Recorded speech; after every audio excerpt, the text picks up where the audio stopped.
soil brothers and soil sisters. Let's see if I have a chat today. I do. Well, hello everybody. Today is Wednesday. I don't know what date, but it is canon time. So, as you know, I do not stick in the chat much, but I do grab questions out of the chat. So, if you have questions, drop them in the chat, all caps. I don't think we have Lavender for luck today, which is all good. I told her to rest. But y'all make sure y'all leave y'all questions in all caps. We are streaming. Tony disappeared. However, we are streaming to Racing Fire today and Mennonite Farmhouse. So I got most of my crew here. I think Tony had to drop out. He'll be back. And we are streaming to Kettle Kitchen. So you all make sure you hit that thumbs up for us all. We appreciate you for tuning in. And this is going to be a beautiful learning session again. How are y'all doing today? We are doing fantastic. I'm Good. doing wonderful. Staying cool, right? Staying cool. No gardening for this time of day. Yeah. Make sure you're getting your fluids in and staying cool. You know, take those breaks because you deserve them. Yes, you definitely have to stay hydrated because it's dangerous out there. So, what's up, Tony? Kettle Kitchen. Hi, how are you guys? All right, how you doing?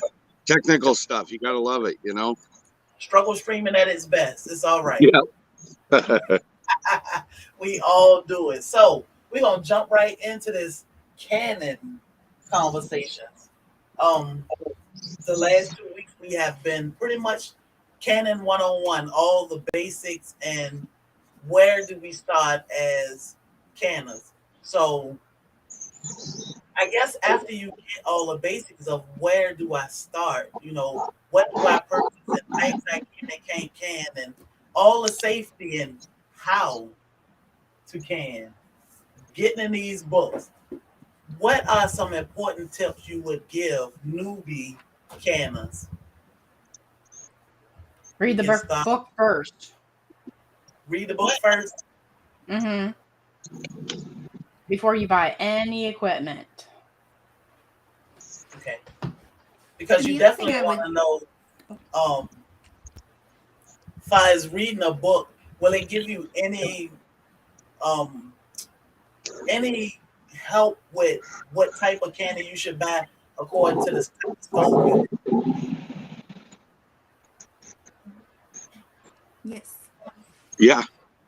I wasn't sure if it was directed at somebody or not. Sorry. No, Tony, you can go. Go ahead. You want to answer?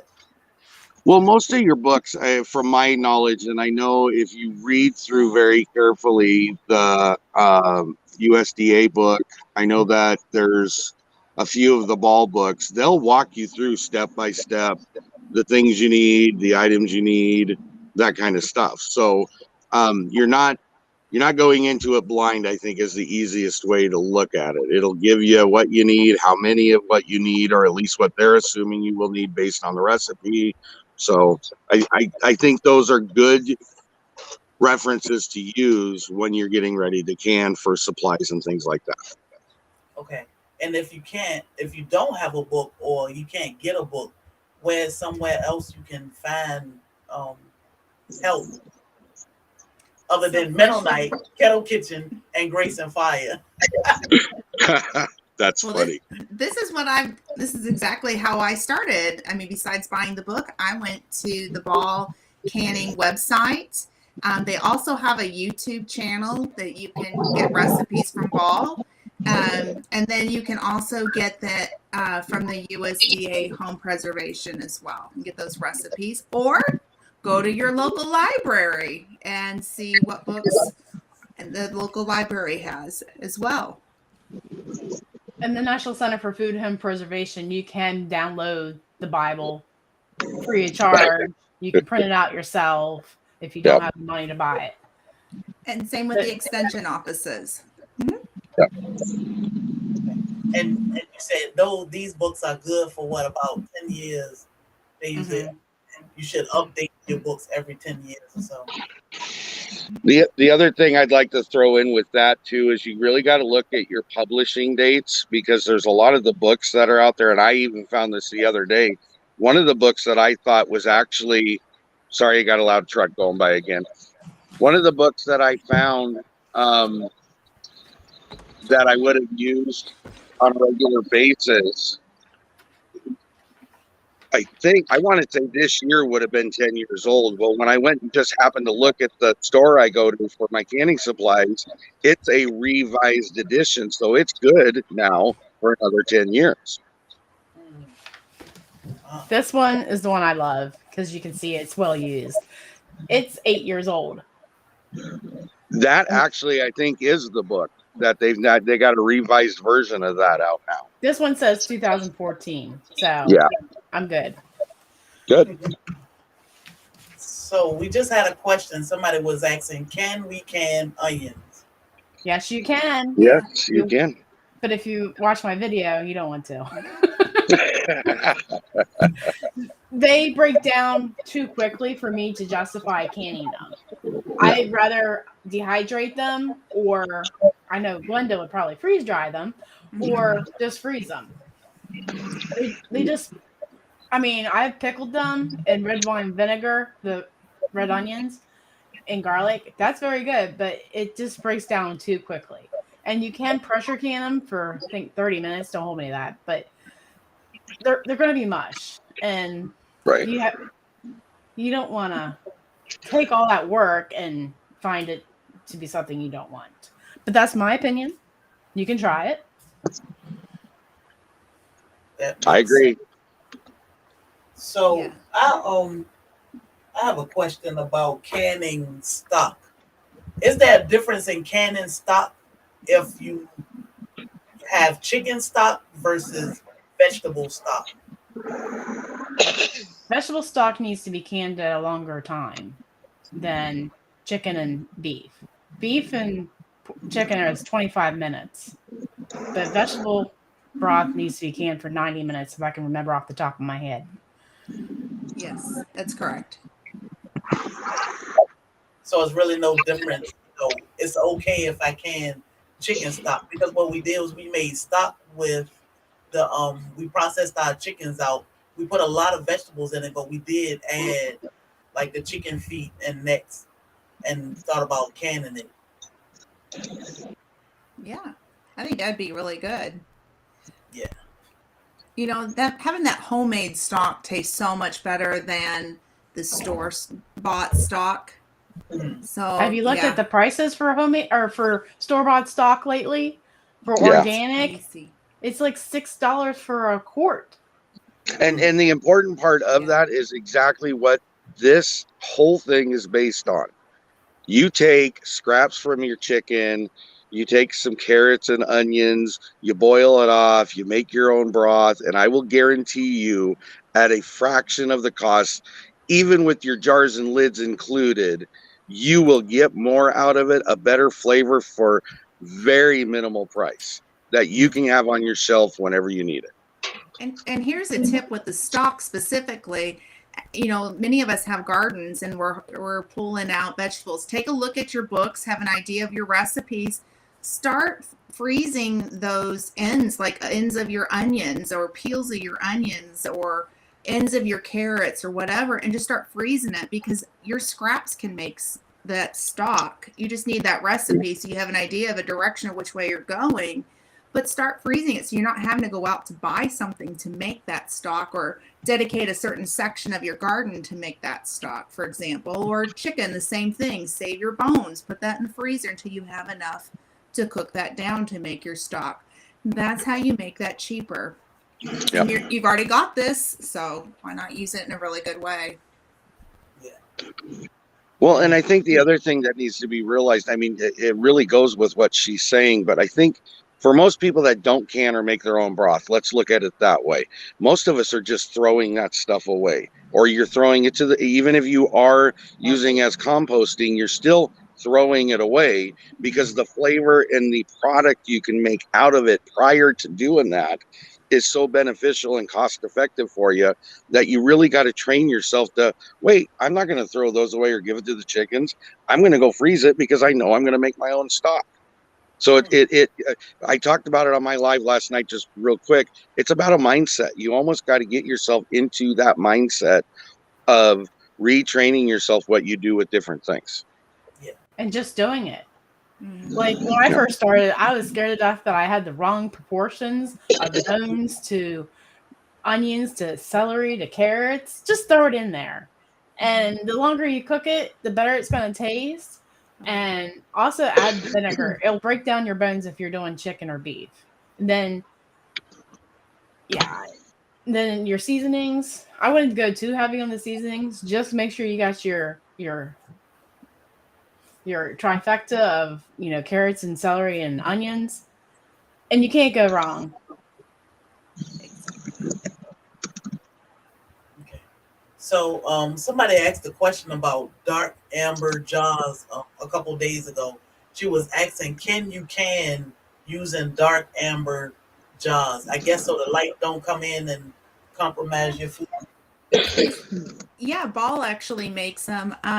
I don't have one of the darker ones here, but I shared this on another live. They've got a pink one out this year, so these can be canned in as long as they're made like recent. You don't want to be using. Let's see here. I don't have the jar out. Shoot. What's like this one of the color? yeah, the antique ones that you don't want to use your antique jars, but the ones that they've just released out, I actually have brown amber ones that I can in. No problem. As long as they say on the packaging meant for canning, Right. That's the important part. Yeah. Yeah. like if they're for crafts. But the amber ones, I think they're a little bit more expensive than just the regular glass ones. Yeah. But you can them. Yeah. Let's see. This is the pink ones that they're out. They come like that. Oh, So pretty. they come forward to a pack. Is there a reason why I don't see people can green leafy vegetables? Because they haven't been to my channel yet. Actually, I'm still debating if I want to do that video. I can't Swiss chard for my husband and maybe me sometimes. It's just, I'm still trying to work through how to not have so much siphoning in the quart size jar. The first time and only time I did it in pint size jars, I had no problem. The quart size, I get a lot of siphoning. So I might just go back to pint size jars and say, husband, we're not going to have more than a pint size at one meal because it's pointless to go through all that work and have all that siphoning. Because if you get less than a jar full of water in your jar, you're going to have to use it quickly. And for all that work, I am not doing that. But greens, you can spinach and Swiss chard and kale and beet greens. Yep. I don't know what else is greens. Probably I don't know if you can collard greens. I don't grow them, so I don't know. But I can look it up. So, Urban Gardening asks, is there a benefit to using dark jars? Yes, it has to do with letting the light in on your food. You're supposed to be storing your jars in a dark, cool place. The thought behind it is to keep the sunlight out of your jars is why those are darker. Really, it's better just to store your jars in a dark place, but it's to have that option if you can't. But it's better to store it that way so you have long lasting. Yeah. And Dale said she had to siphon her jars to quart-sized collards. So canning collards is a thing. I've seen a couple people say. Greens are awesome. Beet greens, Swiss chard, kale, mustard greens. What is poke? I don't know what poke is. Then spinach and turnip greens. You can all in that category. You can. Right. I don't know what poke greens are. Is that something Oh, sorry. My only reason why I don't can the greens is because my family doesn't like it. And it goes to that point of why do it if nobody's going to eat it? It's wasted space, wasted product, wasted time. So that's the only reason why you won't see me do it. And I freeze mine or I freeze dry mine. In fact, I just harvested off all of my spinach and I freeze dried it. So I just like it a little bit differently. Okay. So I know, Bob, I had this question written down too. So Bobby asked, are lids supposed to ping or pop while cooling if properly canned? Some jars won't make that sound. Mm-hmm. The newer ones don't make more of a sound than that. Like the Sure Fit lids, they don't make a sound at all. But the balls will ping. It's more like a pop sound than a ping. It's more like pop, pop with the ball lids. And then siphoning, it just means like the liquid will come out of the jar. Whatever you're canning comes out of the jar is what siphoning means. And you don't want to lose that product out of your jar. You want to keep it all in during that canning process. Oh, Right. So let me see. Move on to my next question. Yeah. Go ahead, Leanne. I was gonna say there's many different reasons why your jars will siphon. Like just naturally not debubbling your vegetables or whatever your jar is. Like that's always why we tell you to debubble. It's because you need to get that air out. And also you need to be gradually heating up your canner and then gradually cooling it down. That will also alleviate some siphoning. And also when your canning session's over, to wait that 5 to 10 minutes for your canner to come down more, then to carry out your jars onto the mat and let them cool down properly. All those things will help you eliminate siphoning. And with greens, they're just so much of them in the jar. That's why there's probably so much siphoning to begin with. Okay, that makes sense. So, Pat said, I usually harvest and freeze excess. Is there a benefit to canning over freezing? Well, I think there's a big, huge thing in that, if you're stuck in a power outage system or a down grid system, your freezer is not going to do you any good. The unfortunate part, it's not going to do you any good. Freezing is more of a quick use kind of thing for storage, where canning can be long term or longer term, and you don't have to worry about your freezer not having power. I think that's the important takeaway from that. Yeah. I think about that all the time. What if all I have to do is grab this jar, pop it open, and I don't even have to heat it. At least we Right. have something to eat versus Exactly. something Especially in the if you're in freezer. hurricane country. Yeah. Oh, go ahead. Sorry. I was just going to say that's another benefit from over canning over freezing is you don't have to wait to thaw it out. Yeah. Right. Another thought is with freezing, it's only good for about 6 months, maybe a year, depending on the type of bags that you're using to store them in. And then you begin to deal with freezer burn. With canning, it can be on your shelf for a couple of years. And then if you're freeze drying, you've got 25 years if stored correctly. Yeah. I can remember, I think it was a tropical depression or something came through here, and we were days without electricity, the entire Savannah. So Right. all we could do was take the food that we had in the freezer and cook on the grill just so we didn't waste it all. But it was impossible to eat a quarter of what was in the freezer. So a lot went to waste, but just to think, what if we had canned some more foods than froze? We wouldn't have had that issue. And even when the power came back up, at least we didn't have to throw away all this food because it's not safe to feed anyone or anything by the time it's sit and go bad. Right.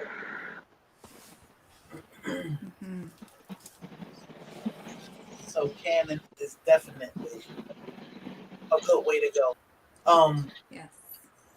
especially like now with this heat wave. I I was outside and I came back in to get something and I said, my husband's bathroom light wouldn't come on. And I said, he turned the bathroom light off? Because usually when you walk in his bathroom, the light automatically come on. And then I turned around and I'm like, oh, the power is out. Yep. Yeah. So I'm standing here like, why is the power out? What? You know, and then your mind automatically go to, I hope it come back on because I have 2 freezers full of food. Yeah. So yeah, it's a different mindset now.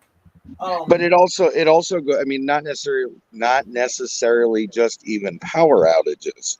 In severe heat and severe cold, your freezers can go out just because of the excessive work they're trying to do. So Exactly. there's another reason why I'd have a backup plan for your backup plan for your backup plan. That's all I'm trying to say. Yeah, that's right. Um, let's go over the different types of canning, just for the new people that may be here today. What are the difference in? I guess we can say steam, water, and pressure canning. Well, I'll say real quick, and I'll let the girls deal with the pressure canning part of it because they're more experienced than I am. Water bath canning and steam canning are treated exactly the same in your book. Okay. So if it says that you need the water bath can it at X and X, you can also steam bath it at the same process. Okay. Time, um, headspace, all of that is going to be exactly the same. Nothing's going to change for steam bath canning. Okay. The difference between the two is like with me, I have a 23-quart water bath canner. That's a lot of water in there. Steam canning only uses a small amount of water. So there is a difference. Okay. But to treat them in your books and your recipes and things like that, they are exactly the same in reference. Okay. Grace and Fire, you want to add anything? No, other than, there's another type of a water bath canner, and that's an electric water bath canner, and I have one of those. And so if you're going to get into water bath canning, it is an approved method. It's really good for if you have mobility problems or you can't lift something heavy, because there's a spigot on it and you can actually push that thing right up to your sink and lift that water out, when you're done with it. It makes it easy for cleanup and moving around. Or you can do it, you can put your pot like outside and can outside too, if you want to keep the heat outside. So that is another type of water bath canner. And I love mine. It's actually my favorite water bath canner. So it's the steam water bath canner that's approved, but not so much the pressure electric pressure canner is not approved. Right. Okay, Leanne. Well, I was gonna suggest to Tony to talk about how his manufacturer of his stove doesn't want him water bathing on it. So I did my research, which I recommend anybody that's wanting to do it does. You got to do your own research, but I got a hold of the manufacturer of my stove, which is a glass top induction stove. And I also got a hold of Presto, which is the pressure canner that I use. Presto said to refer to my manufacturer, which I then followed that up with a call to them, and I was able to get a hold of them, and they said, the problem you have isn't so much can you use it or can't you use it. The problem is it's approved for mine. Let me put it that way. What they're more worried about is the water bath canning because of the weight on the glass. So you got to think about it. It's a 23-quart stainless steel canner. It has 7 to 9 jars in it full of product and now has water on top of it. They say to keep it at 50 pounds or less because anything over 50 pounds, you're on your own. And highly likely you're going to cause damage. Mm-hmm.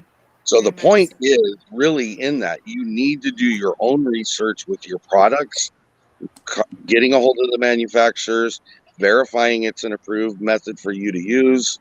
And in all honesty, I know Glenda swears by the All-American, but in my case, the All-American wasn't approved for my stovetop because of the weight of the metal alone, let alone add in the product to it. So you got to just do your research. You have to. I mean, that's where it comes down to. I can't tell you, yes, this is what my company said and you're okay to do it, because I'm not going to be responsible for whatever may happen to your stove. So Yeah. that is why I'm not telling you who it is. And I took cue from Glenda because I think it's smart. I'm not going to tell you who it is and what they said. I don't mind telling you the canner because you can go out and get that yourself. Mhm. So I'm not trying to be offish or standoffish about that, but I think No. it's important for us not to take liability for people doing their own research. Yeah. Right. Yeah. It's important. Doing your own research is important. It's your life. It's your lifestyle and it's your finances. So yeah, you definitely want to do Yep. your own research because you don't want to do something because somebody else did it and it cost you thousands of dollars. Well, who's to blame for that? So it's Right. important for people to do their own research. That's it. And even if you can use these canners on glass top, because I do have glass top as well, and my manufacturer's fine with my All American. So I mean, it just varies from whatever you've got. But even just be really careful with whatever you are putting up on that glass top, because those glass tops can still crack no matter what you're putting up on it. Even if your manufacturer says green light, just be really cautious because you don't want to have to replace that stove over a canner. Right. Yeah. Okay, so let's talk about botulism. I think I think that is a very important subject when it comes to canning because we all want to stay away from it no matter what. So we'll start with Leanne and let her explain what botulism is and if you've ever come in contact with anybody or what's the deal with botulism. Botulism is just how you maybe I'm put on the spot here. I just know the biggest outbreak from botulism is when a lady didn't know how to cook her potatoes in a canner. She made potato salad and it went to a church picnic, and 59 people came down with an illness because she didn't properly cool her jars down the right way. And if you don't follow the steps that are in the National Center for Food and Preservation, you run the risk of creating botulism in your food. So let me help her out a little bit with this part of it. In semi layman definition, sorry, botulism is a microorganism. Okay, it's one of the few microorganisms out there that actually grow when lack of oxygen is present. Okay, so it's something that is already out there. I'm not out to scare anybody or freak them out, but botulism is on a lot of vegetables and fruits. The reason why most people can get sick from it is because it doesn't have the lack of air.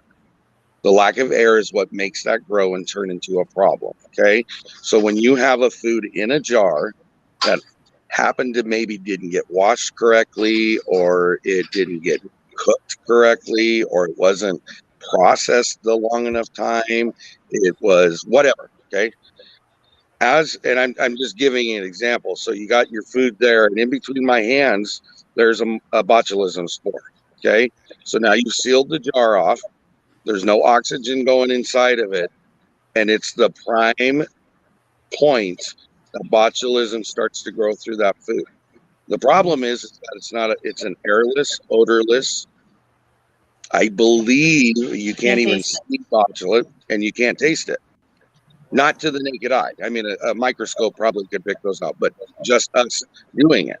So when you open a jar that has been contaminated with botulism, you're not going to know it until it's too late.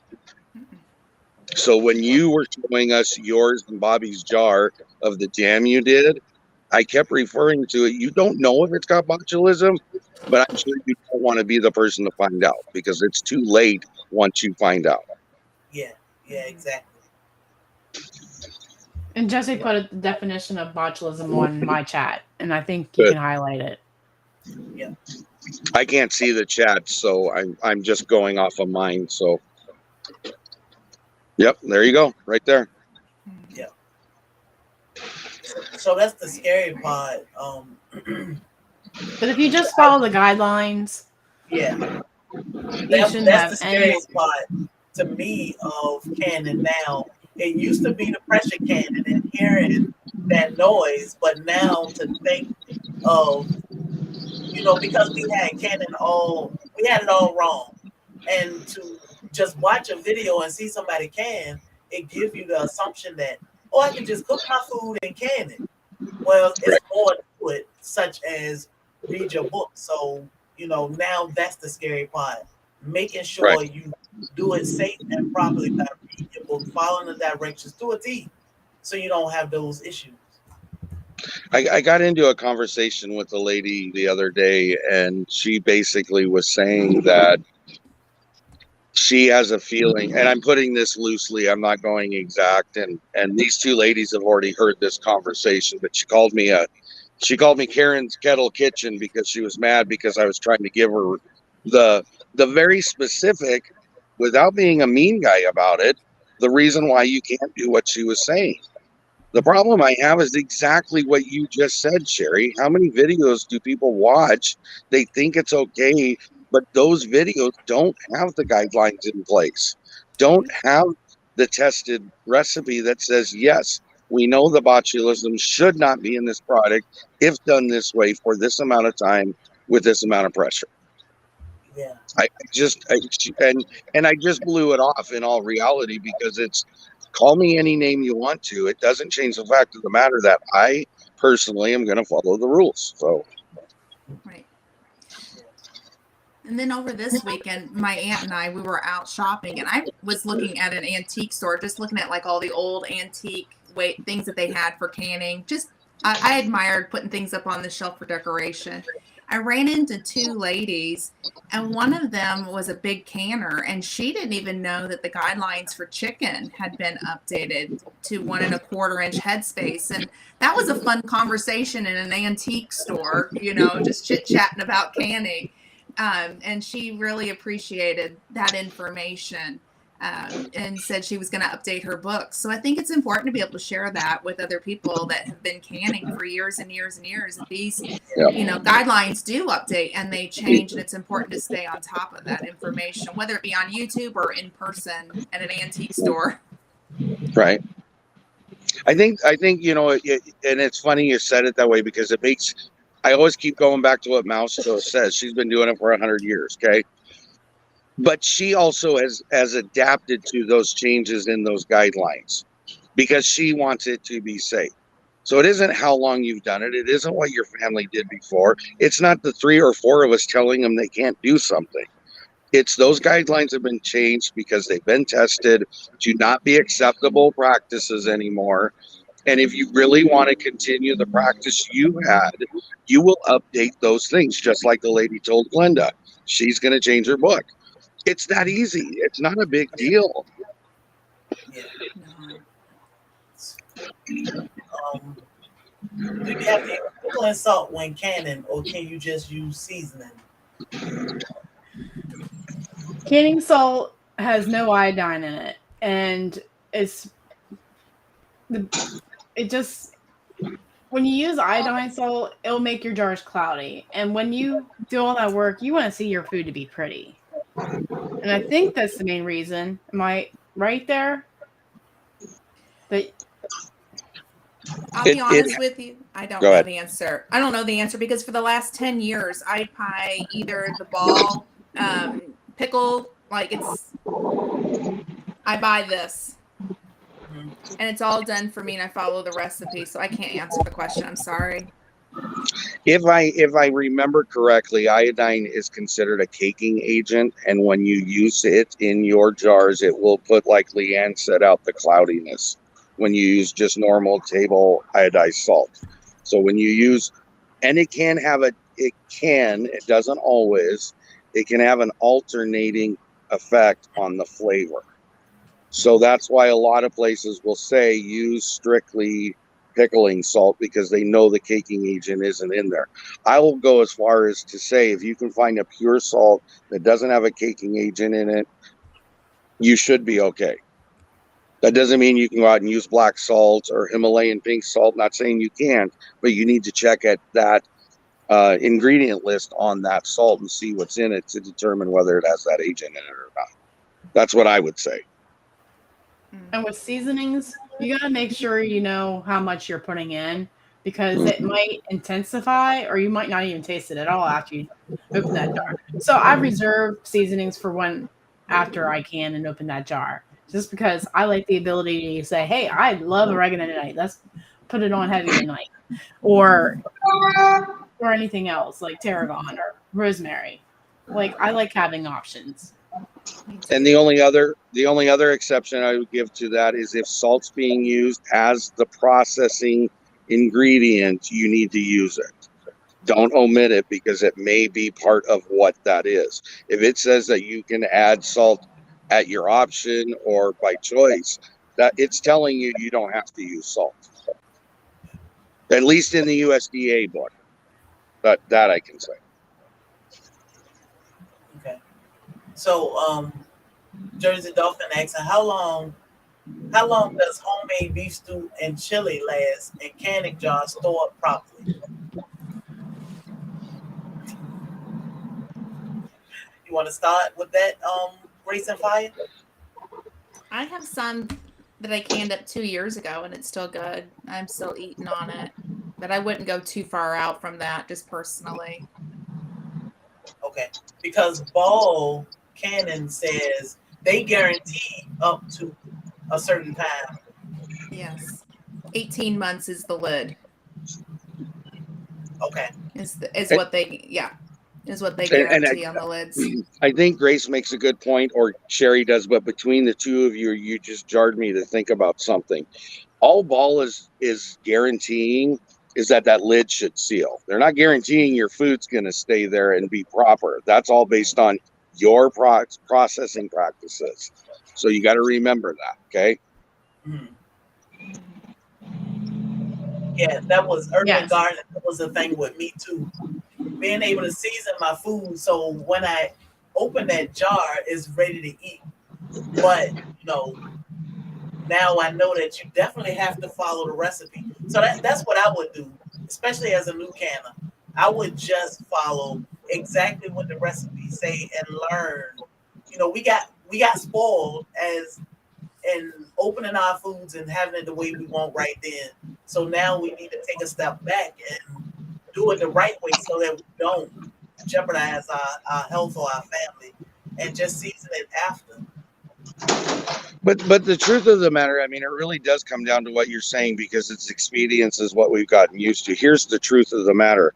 If you, and I know, Leanne, you don't have this stuff in your house, but bear with me because a lot of people do.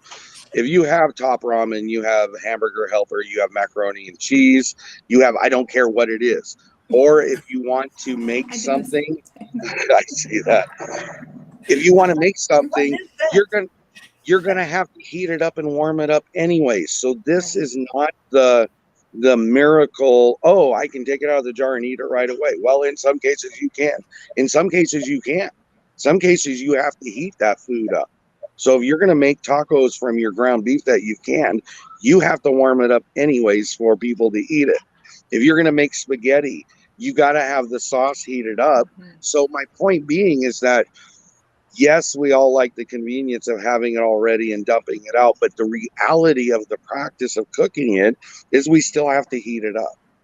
So it's not like hurting any of us to add a pinch and a dash in that when we're cooking it or warming it up, we'll say, because you're not really re-cooking it, you're heating it up so it's at a safe temperature.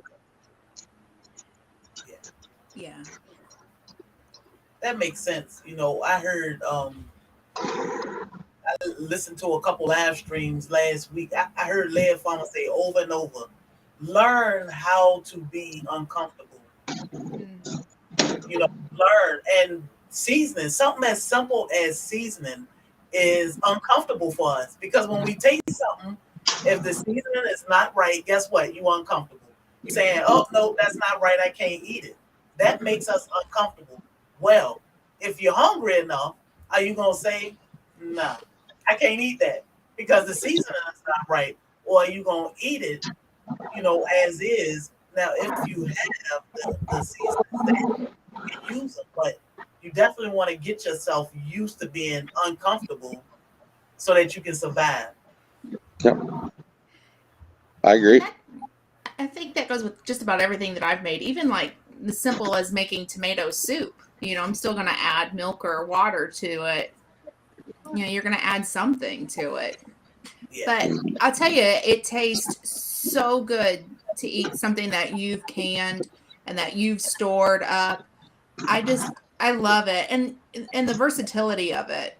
I mean, just think outside the box, because the versatility when you go to create your recipes and you're opening those cans, oh my gosh, it just makes your recipe so much better too. Mhm. Sky's the limit with what you can do with your canned food.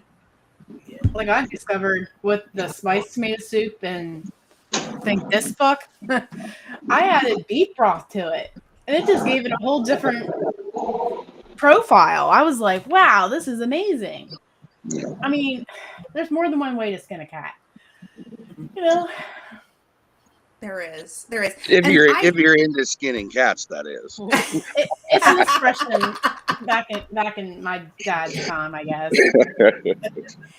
And I shared that I made this tomato soup recipe. Well, they took it off the website, but it's actually on the Ball YouTube page, and it's like a 3-minute video. So get your pen and paper down if you're going to write this recipe down. But it is an awesome tomato soup, and I will be making it again this year. So I just don't remember whose live I said that on, but I just want to make sure I shared that. It's a really good tomato soup. With that being said, can y'all share your favorite cookbooks you use to can from? I'm not going to pull mine out because they're going to be a repeat of what the girls have. So I'm just saying that.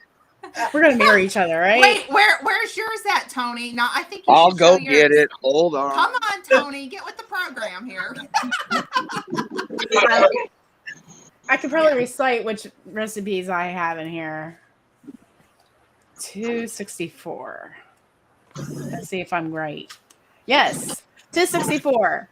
The sweet and sour sauce. That's right here. It's a 2-in-1 sauce, but I like the sweet and sour sauce. I like heating that up with my pulled pork that I can and pouring that over mashed potatoes or egg noodles. That is a quick 5-minute or water and cook the noodles. This is my favorite canning book. Pull back, Tony. Pull back. Pull back. There we go. Okay, I'll match you. Mine has And come yet. specifically, you want to know where my favorite recipe is in this book? From the cover, from the front cover to the back cover, because it has everything I need to know right inside of it. That was almost corny. Honestly, I do like the recipes out of this canning book too, because it's the only other one I have. But there's a lot. And I do a lot of mine off of the website, the National Center for Home Food Preservation. So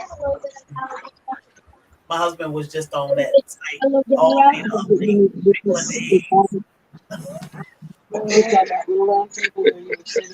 But then we got to put this on too.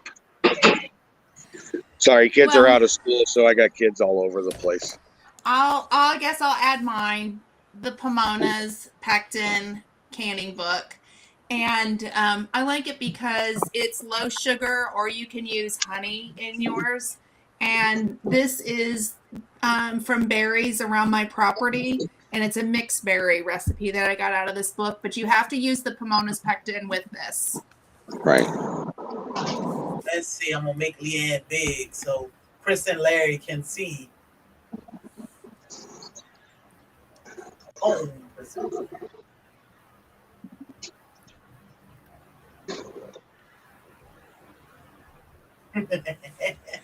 Let's see. I hope Chris has time there. I noticed that Dragonflies had a question earlier about what if we preferred our proteins either hot packed or raw packed. Well, I just started raw packing, and I dropped a video last week, and it was the first time I ever raw packed chicken. And I cracked one of my jars just to taste it. And oh, what was I waiting for? I've had a pressure canner for 5 years. What was I waiting on? Okay, hold up. Go back and explain. So that is raw chicken. Mm-hmm. This is raw chicken that I No, put in there. it's cooked chicken now. Well, it's cooked, but it made its own broth. You see that? Okay. I saw the video, but I just want you to explain. I think hot and cold or raw, because I don't know. Some people may hear raw and it's like, what you mean raw? All I had to do was cut my chicken up into little chunks, put it in my jar to 1 1/4 inch headspace, put the lid on and pressure can it according to the guidelines, and then let it sit. And literally, we cracked this can open a couple days. Well, not this one, but another one. And what was I thinking on waiting on that? Seriously, I've been pressure canning for 5 years and I've never done that. So you guys got to actually see my first time pressure canning chicken. The video has been dropped, and it is the best by far that I love. We made chicken barbecue pizza with it. Ooh, that sounds good. Mm-hmm. It was really good. With my bourbon barbecue sauce that I made 2 years ago. I'm making barbecue sauce this weekend, so now you're giving me hints and ideas. So, ooh, the bourbon's good. Good. So I can't answer that question. Maybe Leanne can, because I haven't done any proteins yet. So I haven't canned anything with the bone in, or at least chicken. I don't know. It takes less time to process, which I don't get that myself. But I'm a little paranoid when it comes to little parts of the bone deteriorating in the jar. Yeah. That's why I won't do it. I'm just paranoid. It might have amazing flavor, but it's a little too much fiber, I guess. But are you referring to you don't do any proteins? Because I thought you've done proteins before. No, it says with the bone. With the bone. Oh, I misunderstood that. I'm sorry. Oh yeah, I've done chicken. That's what I thought. I was like, wait a second. I thought she's done a lot. I've done venison. And my preferred way to do chicken is my chicken video, how I baked it in the oven, then packed it in the jars. I mean, raw pack has flavor, but maybe I'm just lazy about cleaning out that jar.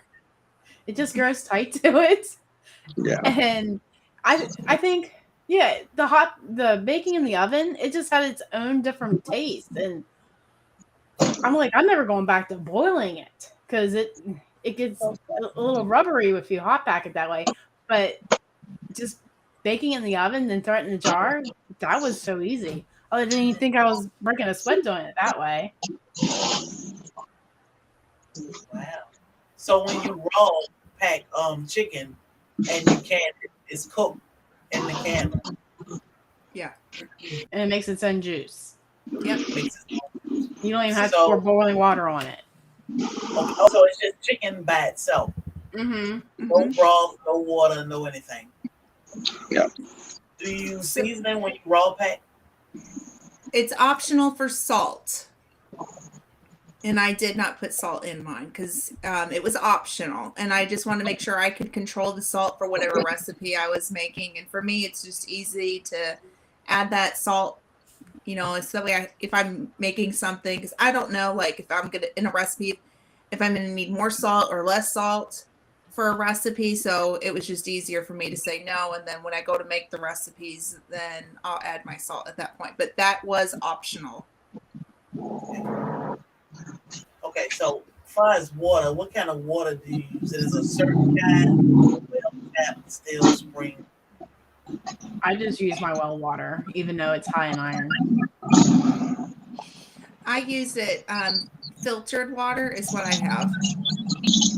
Just because where I live at, my water is not necessarily the best. I don't like what's in it. So I just filter it out. Okay. And my husband doesn't like the taste of filtered water, so I'm out of luck. But I would suggest spring water probably if you can afford it. But I'm going to go with my well water. I think it really comes down to, you have to look at, are you talking about water? Because my brain actually went somewhere else. My brain went to water bath canning, and are they asking to use tap water, bottled water when you're water bath canning? So I think, just for clarification, I think I'm going to go with the girls, because now that I hear it that way, I think that's what was intended. But if it's water bath canning, for me personally, because it's not something I'm consuming, tap water's just fine. And then I agree with that as well. Oh, I'm trying to make sure I didn't skip any questions. Yeah, she was going back. So let's go back to things you would can and things you wouldn't or cannot can. Well, there's a difference, so you need to clarify that. Things you can and things you cannot can. What are some of the things that cannot be canned? You have the Who's going to start? So you can't I didn't know. can rice and you can't can pasta. So I'm gonna absolutely no way, no how. Don't can those. If you're making like chicken soup, which is my next recipe that I'm going to be making, I'm just going to make the chicken soup the way that the book says, and then when I go to heat that can up, I'll just boil up my noodles at that point, and then just mix the two. Or with rice, maybe I want chicken and rice another night, But yeah, you can't can chicken or rice. And then yes, I agree with mud and mascara, dairy as well. And also unapproved thickeners, meaning if you're making a pie filling, you can use a specific thickener, which is clear gel. To my knowledge and understanding, there's another one that's called Thermagel, I think. Thermoflow. And that's for Thermoflow. Thank you. That's for pressure canning, but in minimal amounts. And it has to be part of a recipe, to my understanding. I've never used it, so I don't know about that. I thought about this, over processing potatoes one time. How, I know potatoes don't need a long time to cook, so when you canning them, How does it stand that far? is it a thing with over processing? I think it just depends on the variety of the potato. Like, I know there are certain whites and certain reds that can better, and you don't want to do russets because they'll just be mashed potatoes when you open it. And I've learned that the hard way, even though it's good. No, but you have to heat it up high and make sure it's heated very well. I'd like to answer the next question if the girls are done with that one. The Campbell soup? Yes. Okay. So number one, what we're talking about is home canning. If you look at the national or the USDA's book, it very specifically says at the top of it, for home canning. We're not talking commercial, because commercial is a whole different animal, has a whole different process. They have better machines that are more equipped to handle different things. They can get equipment up to a hotter temperature than we can ever try to replicate in our houses. That's why Campbell Soup can do it and we can't. Okay. Mhm. All of your recipes that are put out are based off of a home canning situation. They're not looking at it from a commercial situation. So I think that's the easiest way to answer it because it's the truth of it. Right. Well put. And I see Chris and Larry was saying that they haven't pressure can yet. They only water bath can. So that was the purpose in coming up with this canning series is so the new canners, first we want to make sure that we are doing it the correct way because we don't want to make each other sick or our family sick. But then you don't want to waste. You think about how wasteful it'll be if you can 5 pounds of anything and it all go bad. How much money are you just throwing out of the door? And then you need to go to the store and try to buy this stuff all over again. So it's just, making sure we get the right information. Now we have 3 channels that I always knew I could follow when it or contact when it came to Canon, but I definitely wanted to have these conversations. So some people that don't feel comfortable reaching out, they can just go back, look at these lives. Time to Grow have them, and you can check these 3 channels out all the time so that you can feel comfortable. And I'm sure most people don't mind you emailing them so they can help walk you through a little bit because it's all about being safe. Yep. I agree. I thought Glenda was going to say something. Well, I was just reading. I might I'm reading TLC in too. the garden, and it says I might get the nerve to water bath can one day. I know it is crazy to be scared since I've been pressure canning for so long. I hope this encourages you to give it a try. And we're Just do cheering it. you on. Yeah. Just do it. Just do it. Yeah. I mean, this is water bath can. This is my property jam. This is so good. You can have that too. And I'll be cheering you on when you do. How about we use our pressure canner for the water bath canning? Mm-hmm. Yeah. I mean, just make sure you don't put that weight on, and it's the same thing. Exactly. And just make sure your water level's 2 inches above that last lid, and you're good to go. Started saving thick pasta jars. So are they talking about single-use jars from the store? So my recommendation would be instead of using those, because yes, they are scarce. I would go to your thrift stores. I actually was out of Goodwill over the weekend, and I found mason jars, the proper ball mason jars. They were 99 cents each, and all you have to do is just pick the jar up and then just check to make sure that there are no cracks or gouges or anything in them, and get your jars that way. I'd also look at yard sales. That would be another option instead of doing it that way. It would be my recommendation, because those one-time use jars are exactly that. They are one-time use jars. They make great jars for flowers or holding your ink pens in, whatever, but I wouldn't use them. And here's a thought. Social media. Just ask all your friends. They have parents that might be downsizing.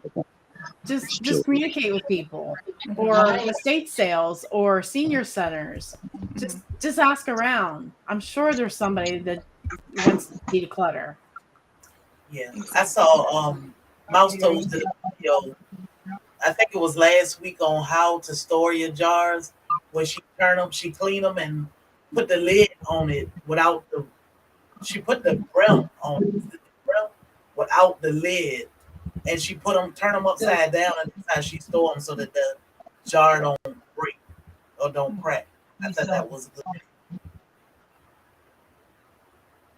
Okay, so I'll just.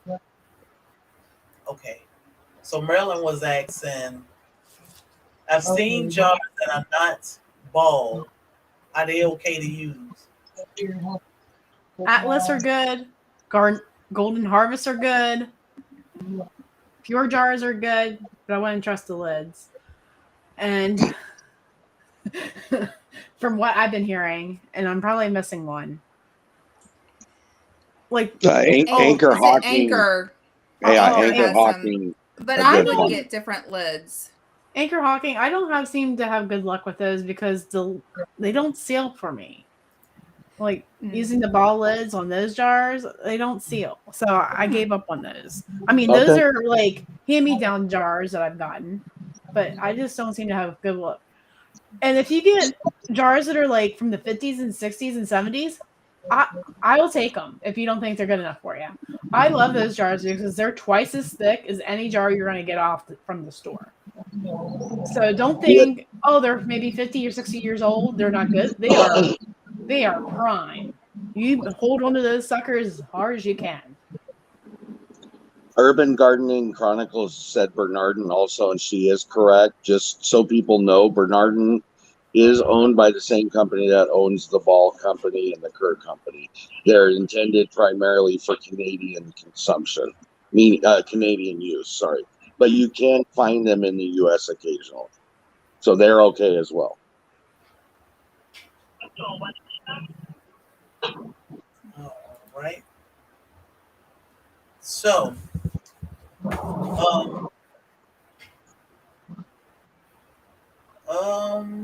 I don't think I have any more questions. We can talk about y'all favorite things to can, or what's the easiest thing? I know that can vary from one person to the next. Most definitely, their favorite thing to can is, but the easiest thing, because people ask all the time, what's the easiest thing to start growing? Well, we grow tropical fruit in a subtropical area, which is pretty easy for us with a little. So it can vary from one person to the next. So, what are the easiest things for you all? Your favorite thing to can? Let's start with Leanne. My favorite thing to can, you mean to grow and then can? Yeah. Green beans. You get so many on a plant and you get 4 or 5 flushes if you pick them right.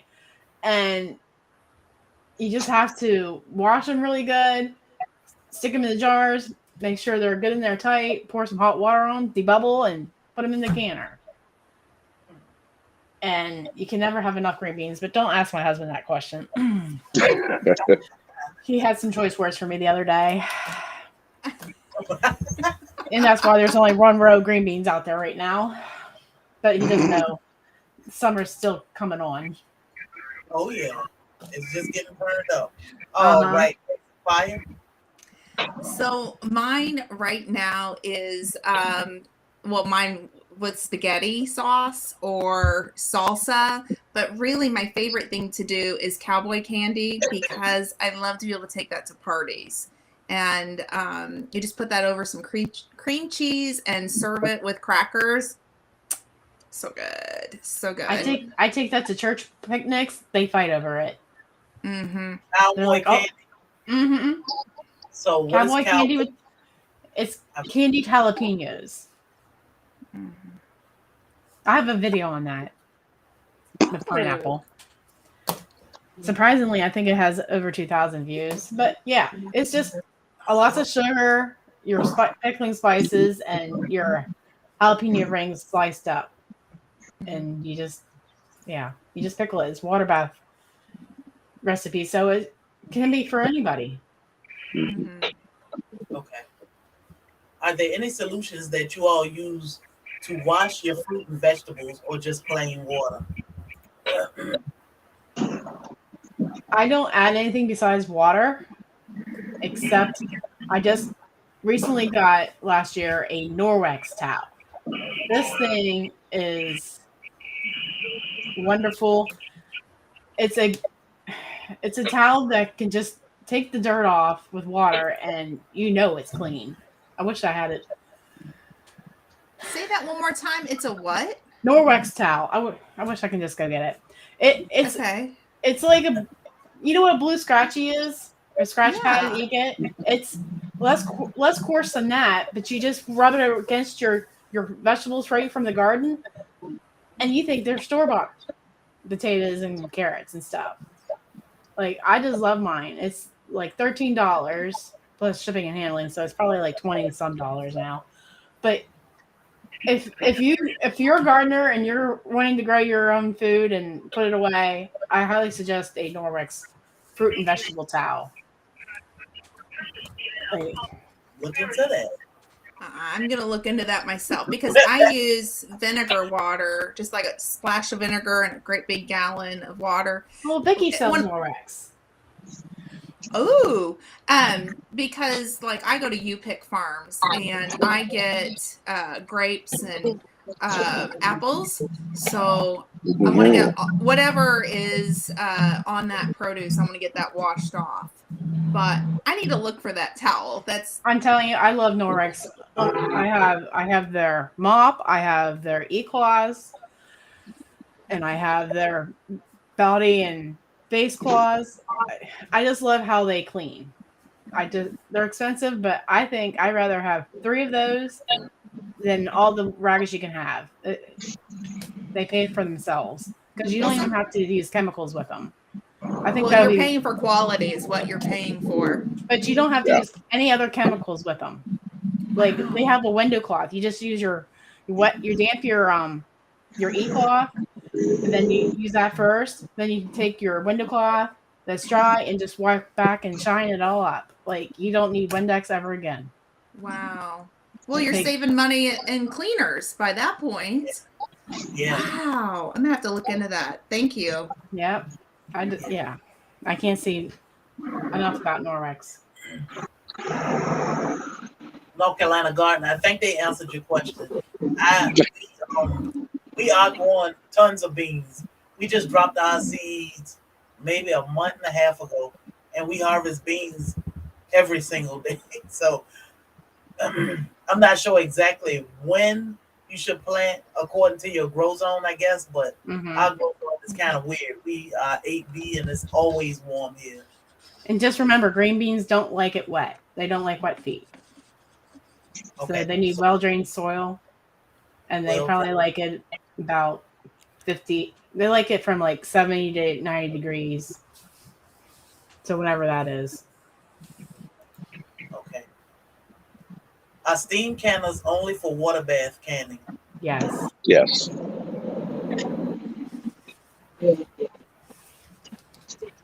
All right, sounds good. So, y'all, I think we've covered just about everything. I mean, unless y'all can think of something y'all want to tell our viewers or tell the new or the old canners, you know what I want to tell them. Just be safe.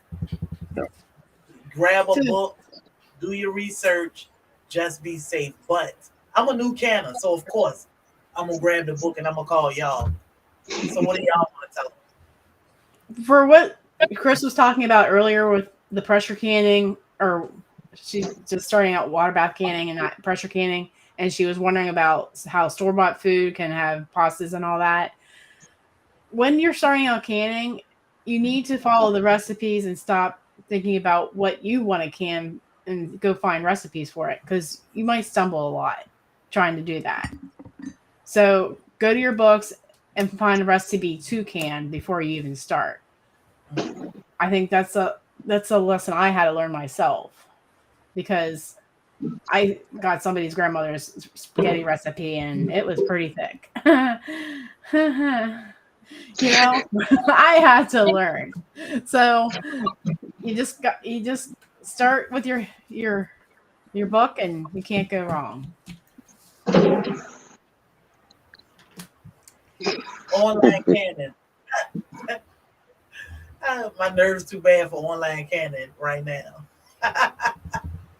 But maybe one day soon, me and Grace and Fire team up and do a live cannon, maybe. That's it. As I'll do it with When Bobby gives me the dragon fruit, I'll do a paired venture with you on making jam. Here's dragon fruit crazy. He'll be out again tonight, pollinating dragon fruit.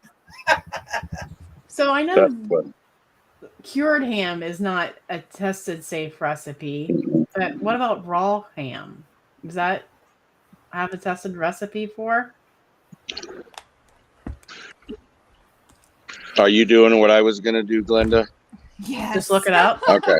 Yeah. Like I know there's ham bits in certain recipes, like split pea soup, but I don't know if you can. Kelly's saying it. Kelly on my channel saying That's what my thought was, is that it was primarily for I'm not seeing it. flavoring in other recipes, not as an ingredient itself. Mm-hmm. Yeah, I didn't see anything in that particular book, but that doesn't mean that that's everything. I'd have to do some more research. Again, I'll go with that, though. If anybody's got a question or wants to ask a question, please email me. I will do what I can to a point. I mean, I'm not going to sit there and do everybody's homework for them, but I mean, there are some honest questions that you can't just find. And I don't have a problem answering them if I can get the information. So, Right. Yeah. I'm with you, Ronnie Weaver. I think you know, to see something live, it's almost like hands on. So Mm-hmm. we'll talk about it and see. I'd like to. Yeah. If the technology was available for me. Yeah. So with that being said, y'all, I can't. oh, I did have one thing. Sorry, can I throw it out real quick? Yep. I caught this on last week on Carla's Showtime to Grow, and it really makes sense to me. Can you zoom in on this book real quick? Yep. Let's see. Okay.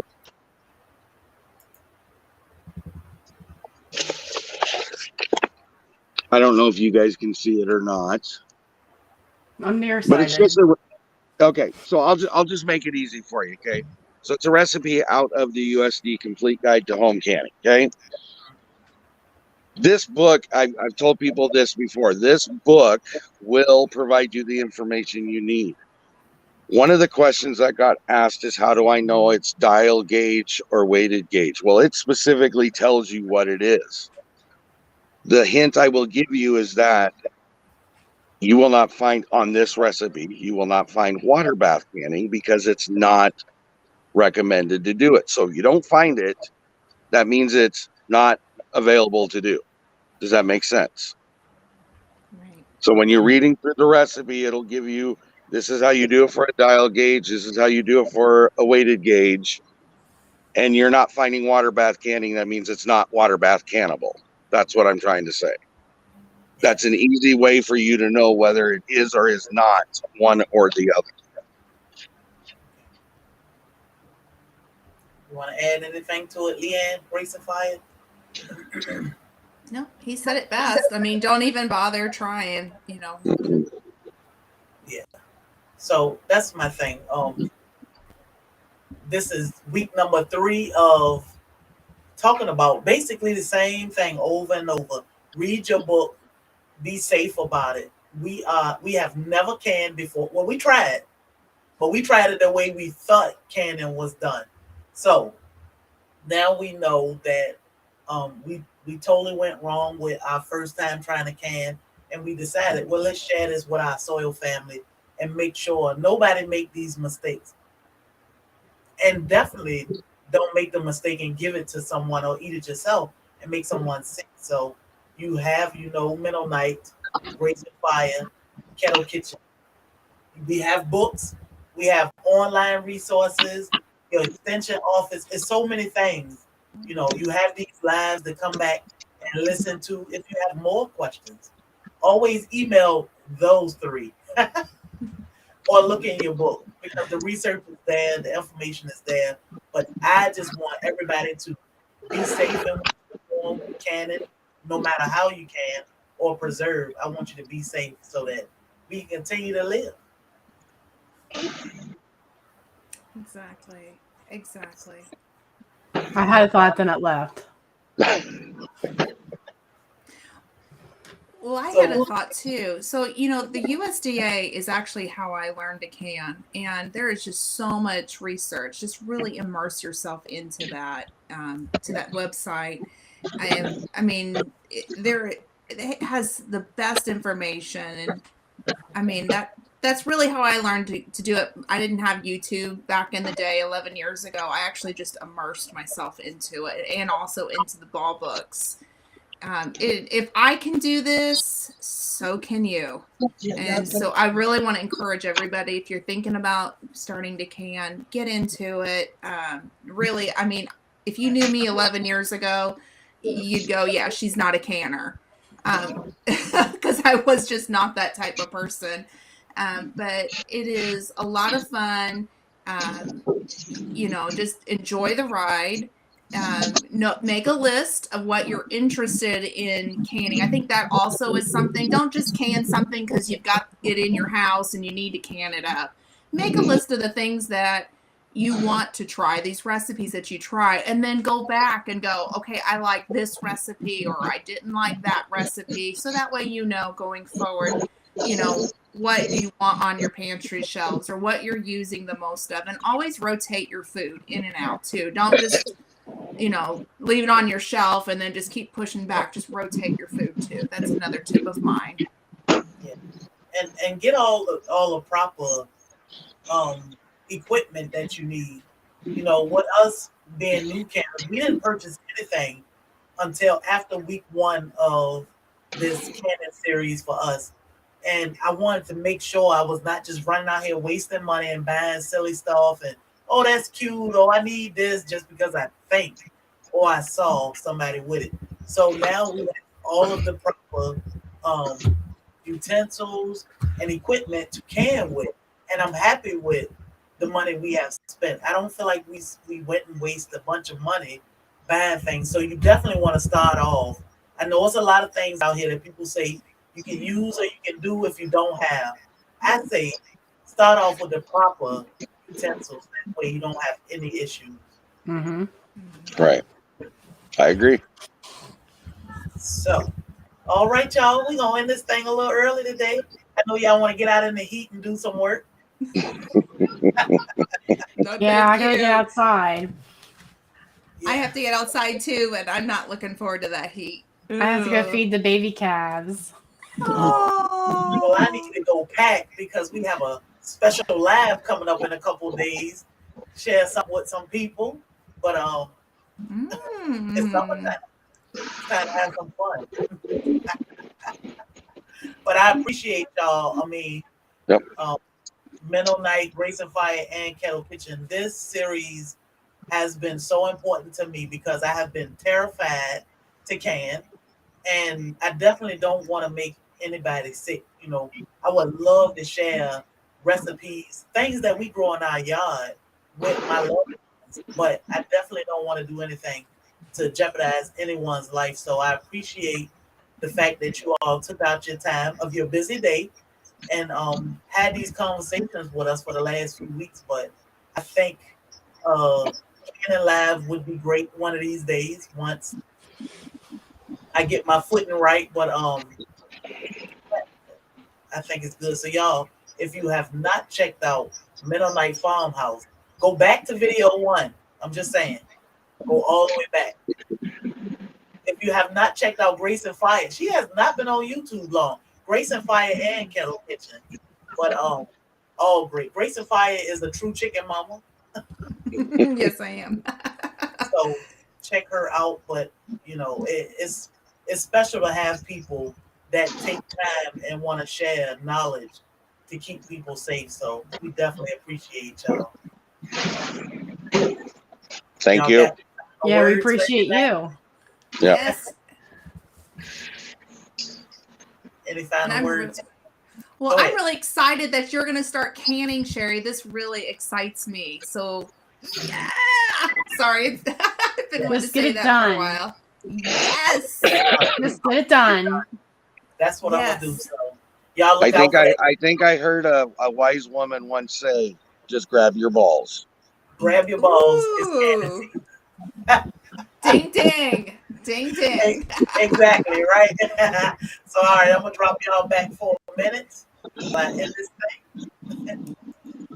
thing. Bye. All right, Soil Family. So, I know we usually go 2 hours, but I think we got it. I think we got it. So, I appreciate y'all for tuning in. If you missed, we have a 3 episodes of this. Grab your balls. It's canning season. So if you missed any of it, go back. Check out episode 1 and 2. So much information.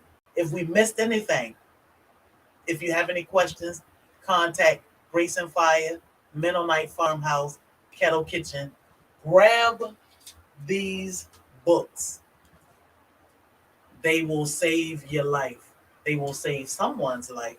So definitely grab these books and do your research. With that being said, y'all stay hydrated. It is hot out there. The heat index is ridiculous. We want y'all all safe. We will be back here live again Friday somewhere, but it won't be here.